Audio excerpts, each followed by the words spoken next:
Okay, but before we get started, I just want to say thank you. Thank you for the support over the past few days. The growth, yes, it's just tiny, but I mean, it's a path to building to something successful. And without your guys' support, this would not be possible. And there'll still be more videos, more discussions, more debates, more news that you guys will enjoy. And it's most about your opinions. They definitely matter. And even though we haven't had communication about that in the comments, I'm always here for a discussion. So I should have said this a couple of days ago, but I've seen in my community tab. I just want to come on here before we get started in the main video and just say thank you for the support. And without further ado, if you're new around here, hit the like button, subscribe, and share the video to also make my videos and channel go to other people, get more subscribers. So that would mean a lot to me. And without further ado, let's get started. Well, did anyone see this one coming? 5-1 to Newcastle against a very good Aston Villa side. And what a game it was. Back to back, end to end, and star performances from Sandro Tonali, the new signing, and Alexander Isak. Why Tonali I mentioned? He was pretty much involved in the first two goals. One of them he scored in the first 5 minutes. And he was really happy with it, with the goal. People mentioning he doesn't want to live in Newcastle. He hates it there. He wants to go back to Milan. And yeah, he had a fantastic performance. And it's just the beginning for Sandro Tonali. It's a big move for him, and he has a capacity to play in the Premier League. Also, he has a fight to play for the team, and he has settled in more than I expected. And the second goal, that across the bottom, he passes it to Isak. That was smart. That was very smart from Tonali and a very good ball. He can cross the ball. He can really cross the ball. Can take set pieces as well. And don't be surprised if they can beat Man City next week. Now, let's move on.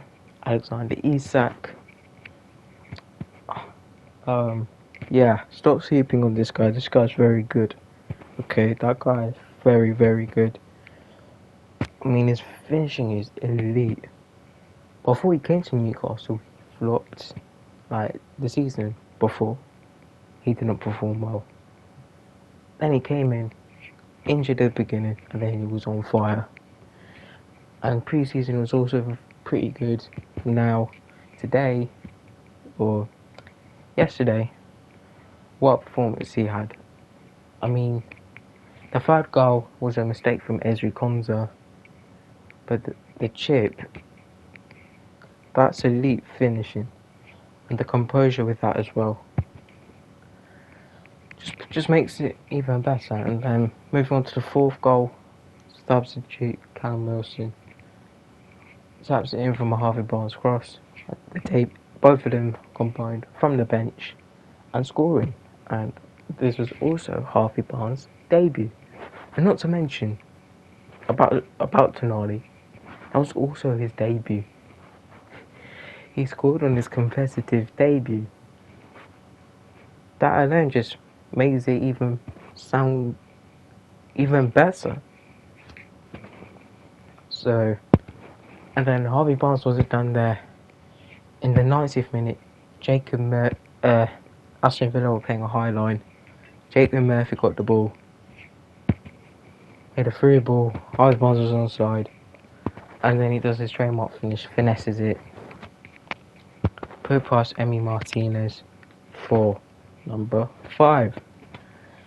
I thought it was a closer game for that. Beforehand, I genuinely thought it would be a much closer game between the two. But my goodness was I wrong. But unfortunately, Tyrone Mings had to go off on a stretcher.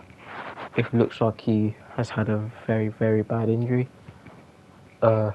So I wish him a speedy recovery if that's the case, and for him to come back soon, because no one should be having to endure and suffer from a lengthy injury and missing out months and months of football, just like Emi Buendia, who will be out for pretty much a majority of the season because he suffered an injury or in training. I wish him all the best. So, if Villa are looking to sign a replacement for Buendia, and if Mings' injuries is worse than feared, should they sign a replacement centre back for a season? I mean, who knows? But we'll see what happens. We've got 3 weeks until the transfer window closes, so there might be more business done. And people complaining about Emi Martinez foul. For me, it was a yellow card.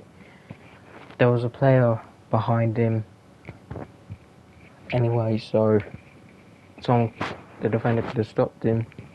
Plus, the foul wasn't at the central, it was like towards the sideline.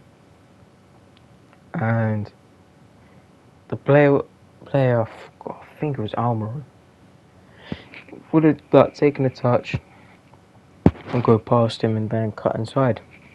So it wouldn't have really left into a goal scoring opportunity, but people were complaining. But I mean, it is what it is. Didn't really matter anyway. Villa conceded 5. And I predicted them to be 5th. I really predicted Villa to be 5th. But don't judge them after one game. Don't judge that Newcastle performance after one game. It could go horribly wrong next week when they go to Man City. Horribly wrong. Or they can absolutely shock them and probably thrash them. I mean, you never know. You never know, but because we don't know what the future will hold. So, very, very impressive performance by Newcastle. And a horrible performance by Villa. And an honourable mention to Diaby from Villa, who also scored in his debut. But at what cost? I mean, it's nothing. It got the equaliser, but it now means nothing anymore because they lost, and quite horribly. I mean, for the time being, they'll be at the bottom of the table, but yeah, as if they're going to get relegated. So, that was that game. What an entertaining game that was. Villa, I think, will bounce back. I think Newcastle will go again. And we'll see what happens. Moving on now from the game, I'm going to talk about the other games that happened over this game week. I'm going to start off with the opener, Burnley losing to Manchester City. I mean, I was going to make a separate video about it itself, but I realised it's no point. Man City were expected to win there. They did. Haaland scoring in the first 3 minutes. And the second goal, that was a very good goal. Off the bar and in, I think it was. Very good finish. The goalkeeper, the one that looks like Fogden, couldn't do anything about it. And then Rodri scored in the second half. And they also got Burnley have a player sent off for a foul on Kyle Walker. A lot of people on Twitter saying it's not a red card. The referees are awful.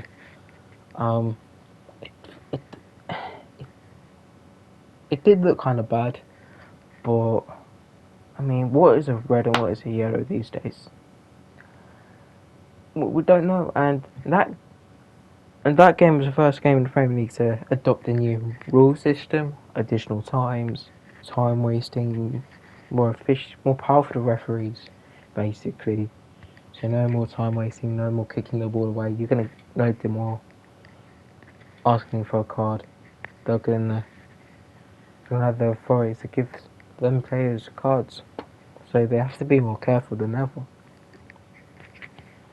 So I would have made a whole separate video of Burnley actually going and beat them, but unless it's like an actual shock or like an exciting game, I would make a separate video about it itself. So that's where we are. City expected to win. Gavardio made his debut, and De Bruyne went off injured in the first half. And from David Ornstein, he has reported that he's going to get a scan done on Monday, and it's going to be out for quite some time. It's probably pre-existing from the Champions League final. So for City, that's a big blow. That's a big blow for City. And I think like they're going to go in the market and going to sign more players for that void on De Bruyne. So that was that game. The next game we're going to talk about is Arsenal taking on Nottingham Forest and just narrowly beating them.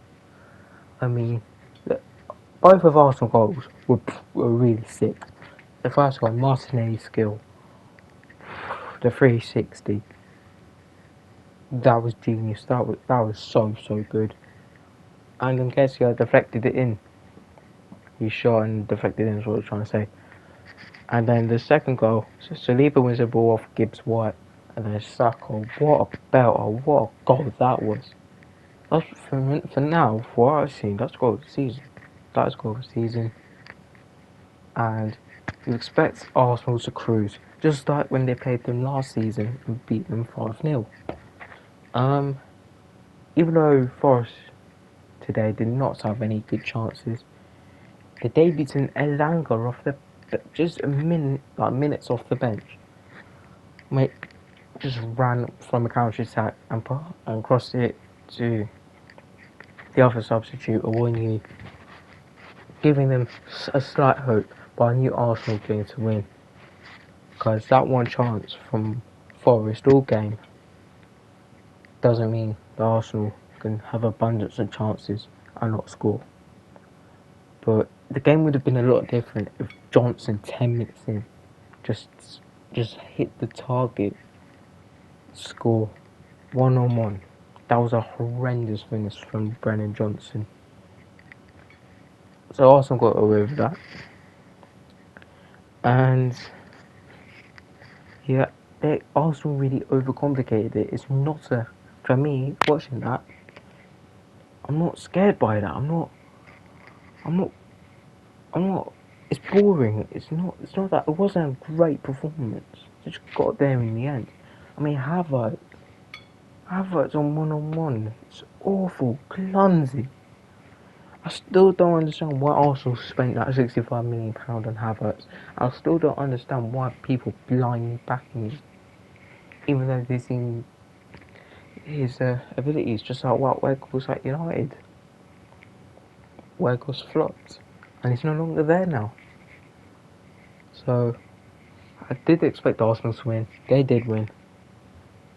And the other games are 3 o'clock, which were Bournemouth and West Ham, that finished 1-1. Brighton beating newly promoted, or thumping newly promoted, Luton Town 4-1. It was an easy performance for them. And 2 more. Everton and Fulham, which was 1-0 to Fulham. And Adajima, the new signing, the one who rejected them back in January, missed a good chance in the 93rd minute. And Morpay doesn't even know how to score a goal. And the final one was Sheffield United 0, Crystal Palace 1. And it was, I think it's Odsonne Edouard who scored.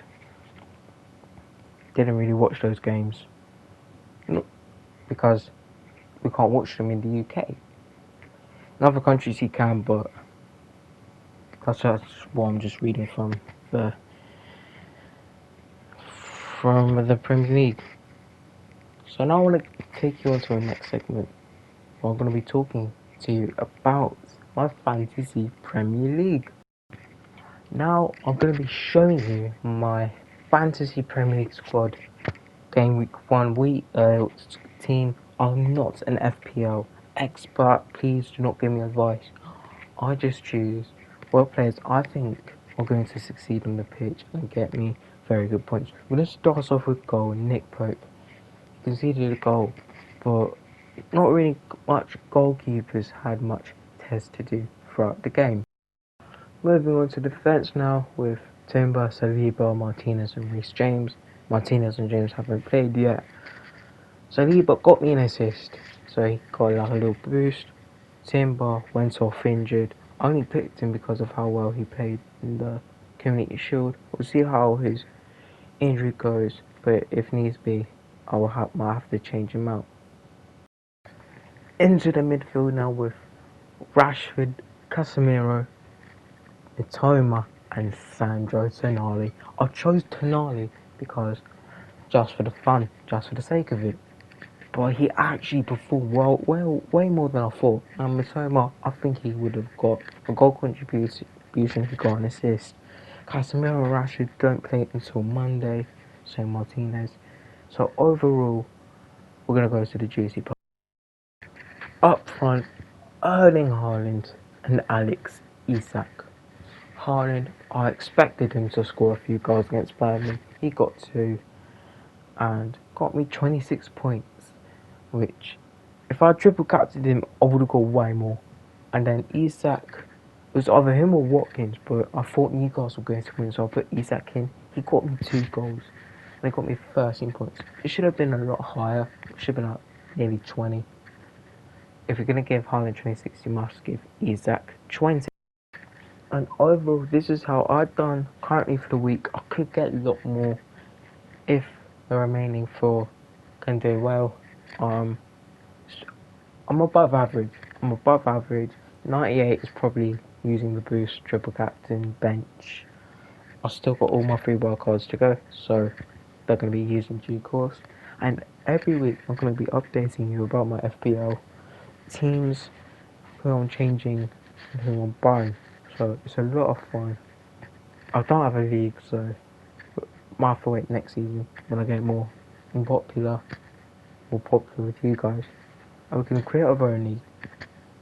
So that's where we are at the moment, and that is it for now. I'll be back hopefully tomorrow for transfer news and updates, and yeah. So thank you once again for watching. Like, share, subscribe, all that good stuff, and I'll see you for the next one.